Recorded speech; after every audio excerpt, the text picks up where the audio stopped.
Elon is coming to San Antonio. Now he plans on changing some things, and one thing on his priority is this super train. Aside from Elon, there's hundreds and hundreds of acres that are being developed all around San Antonio with tens of thousands of new homes all over the place with new mixed developments. You have job growth. We're gonna dive deep into each one of these developments and tell you where to look and where you can possibly invest. Let's dive right in. Everyone is familiar with San Antonio's downtown Riverwalk area, which is really nice, but it does have some shady parts to it. But there is now a Civic Park expansion, the Imelda Theater revitalization. It's right in the heart of Houston Street, and it's a $37 million renovation, and it's gonna be very, very beautiful and a very historic building. Right next door to that is the Hemisphere Civic Park expansion. Phase 1 is 4.7 acres right in the heart of downtown, kind of on the east side of the downtown. It's a $31 million expansion, and they're also fixing up a lot of the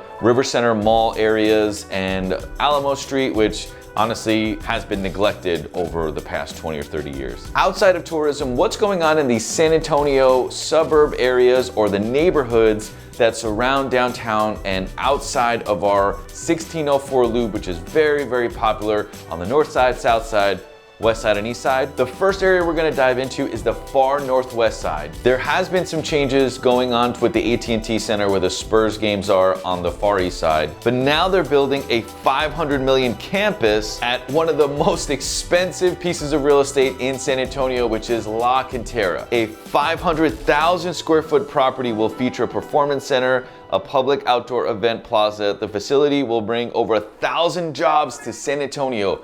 Now the Rim, which is 1604 and I-10, the northwest side, is very, very populated. There's probably over 200 stores and a huge development mall mixed facilities. There's also one of the most exclusive neighborhoods with his canyons and overlook.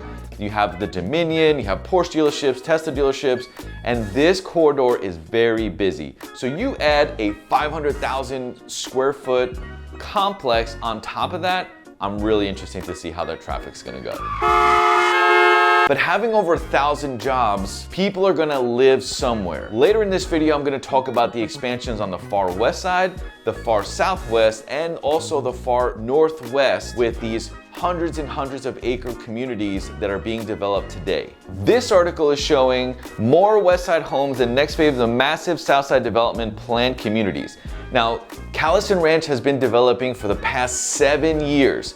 Callison Ranch started as a family farm and then became a development with multiple builders, and now there is 200 more acres that are being developed. Let's go back to the traffic. I sound like a news anchor. You have 200 acres being developed, and even if the houses are on smaller than a half acre, each of the home sites are a little less than a quarter of an acre, so that's 800 homes that they're developing. Another interesting expansion is they're adding 120 apartment complex to the medical center. The medical center already has about 100 different multifamily apartment complexes in the area. The location is great for traveling downtown. The I-10 corridor is very, very wide. It's much easier to travel downtown and in and around the medical center.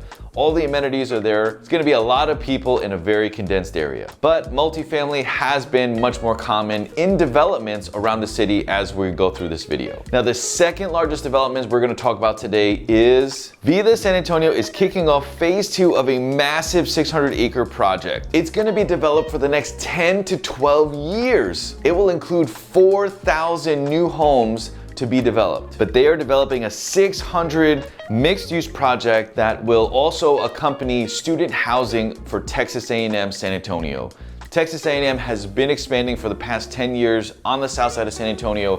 Now the south side, if you hate traffic, south side is great. South side is definitely a little less amenities, a little less congestion, everything's kind of spread apart, but a lot of developments are happening, especially buying up a 600-acre ranch to build multifamily units. Now, with those multifamily units are gonna come retail developments, other commercial developments, so the job growth is gonna be really big on the south side of San Antonio. The last major development that happened was Brook City Base. Brook City Base brought in thousands of jobs with its mixed-use developments. Alsatian Oaks is another development that's going in the far west. Local real estate firm Merit Commercial has broken ground on 435-acre Alsatian Oak master plan community in Castroville, which is north of Highway 90.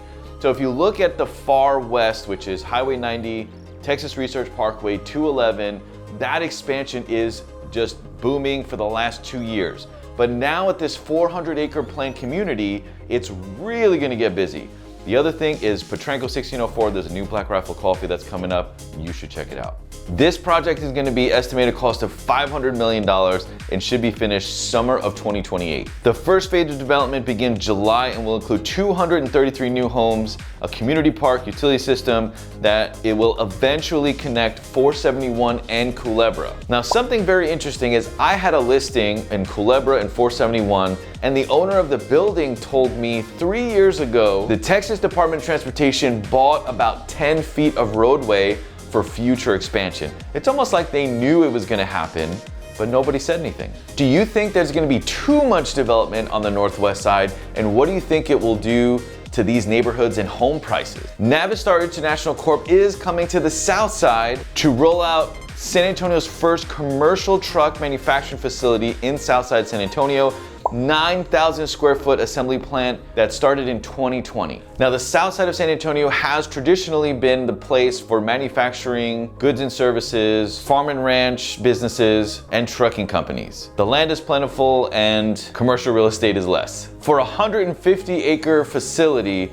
with 900,000 square feet, $250 million, that's a good price. Now, this article doesn't say what kind of job growth will bring with this trucking company, but I would assume it's going to be hundreds and hundreds of jobs coming to that area, which will complement the Southside developments of Vida San Antonio. Let's talk about the biggest development that I could find that's happening in the San Antonio area. It's going to be the Mayfair Development. After acquiring 1,900 acres from Texas General Land Office, Southstar Community started working last year on Mayfair. Now, 1,900 acres is a huge development, especially in Comal County, which has the biggest real estate boom in San Antonio area, maybe even Texas. In my previous video, 5 hottest zip codes, New York Times called this area the hottest booms since 2020. Now it's gonna bring 6,000 residential units, about 330 areas of public parks, 20 miles of trails that I think is gonna connect Johnson City and Austin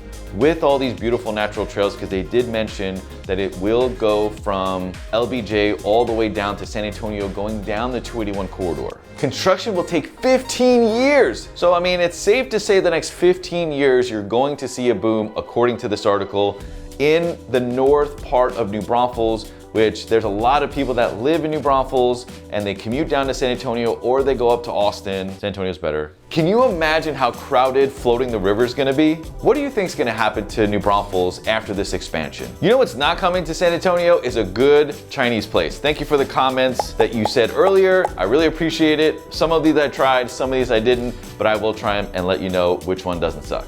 Mayfair will serve the surrounding region and generate projected economic impact of $2 billion in year 15 for the community, creating 1,900 jobs along the I-35 corridor. The I-35 corridor was already booming, and now adding this, it's really gonna get crazy. Another very interesting and huge expansion is just north of downtown, which is right near Alamo Heights, right near Terrell Hills, is you have the Tin Top and the Creamery, which used to be an ice cream factory, is now gonna be a 338 unit apartment complex on 281.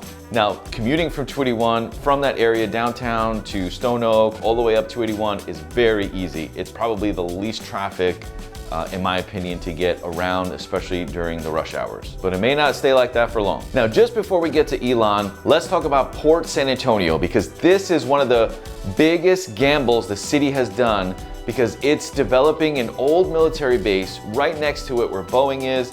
They're calling it Port San Antonio. It's basically a event center where they hold conferences. There's also going to be electronic battery companies that are coming in. DeLorean, Chevrolet is supposed to be building electric batteries in Port San Antonio. Supposed to be the hub for the Museum for Science and Technology of San Antonio. Now, the areas around it right now are about $150,000, $200,000 homes, maybe $250,000. There's not a lot of HOAs in that immediate area, and it's pretty close to downtown. Highway 90 is not very congested. There's about 4 lanes going each way. It's very large and it's very easy to get to the downtown area from this Port San Antonio. Now the entire project has about $60 million to be funded through a commercial loan, and I wonder who's gonna pay for the commercial loan once it's done. Let me know in the comments who you think is gonna pay for this expansion. The estimated cost is $60 million and it's a 127,000 foot building. I'm sure you're gonna see a lot of retail strips around it. Now we're getting to the sexy part, Elon coming to San Antonio. So according to the San Antonio Current, San Antonio Mayor Ron Nirenberg says he's unsure about Boring Company tunnel fits the city transportation plan. Now, San Antonio does not have the best transportation going around. It's very outdated in my opinion, and there's really no other way to get around but your car. Elon had a plan to have a super train go from the San Antonio airport all the way down to the Riverwalk, and the same super train is gonna go from San Antonio Airport all the way to Austin for easier commuting. Now the project was gonna be around $200 million, and I think it would have been a great idea because it is so much easier to just jump on a train to get downtown, especially when you come off the plane. There's really no train system, so I thought it was an amazing idea, but guess what? Mayor Ron said, we ain't got time for that. Elon Musk tunnel not high priority for re-energized transportation plan. Now there was some federal funding and city funding and Elon funding, but the city said no, unfortunately. I hope it still happens, but the city pretty much shut it down. In this article, Mayor Ron says, we have a lot of transportation priorities. We need multimodal connectivity, he said. I don't see where a tunnel project fits into that. I don't know what it accomplishes. It accomplishes convenience. With all these expansions and developments, do you think San Antonio is now overpriced? Is it overrated? Drop it in the comments. Thanks for watching.